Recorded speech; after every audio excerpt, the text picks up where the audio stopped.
গাজা উপত্যকায় ইসরায়েলি বাহিনীর হামলা ও অভিযানের ঘটনা অব্যাহত রয়েছে। রোববার মধ্য গাজার দেইরি আল বালাহ এবং দক্ষিণাঞ্চলীয় শহর খান ইউনিসে বিমান ও ড্রোন হামলার পাশাপাশি স্থল অভিযান পরিচালনা করে ইসরায়েলি সেনারা। এসব হামলায় বহু ফিলিস্তিনি হতাহত হয়েছেন বলে স্থানীয় সূত্রে জানা গেছে।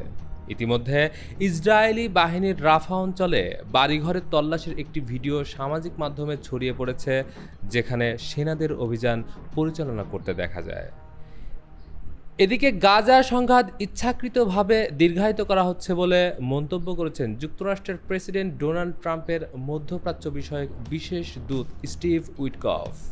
তার মতে, বর্তমান পরিস্থিতিতে যুদ্ধবিরতি এবং বন্দিমুক্তির চুক্তি সবচেয়ে যৌক্তিক পদক্ষেপ হতে পারে। তিনি অভিযোগ করেন, ইসরায়েল এই আলোচনায় বাধা দিচ্ছে।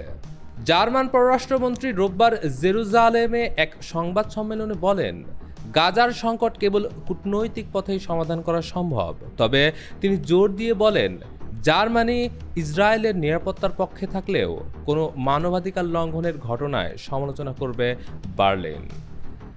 গাজা যুদ্ধবিরতির আলোচনা এখন সরাসরি যুক্তরাষ্ট্রের সঙ্গে চালাচ্ছে হামাস।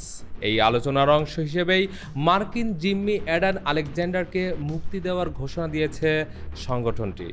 এক বিবৃতিতে হামাস জানায়, যুদ্ধবিরতির আলোচনা পুনরায় শুরু এবং গাজাবাসীর জন্য ত্রাণ সহায়তা পৌঁছাতে সহায়ক হওয়ার লক্ষ্যেই এই পদক্ষেপ নেওয়া হয়েছে।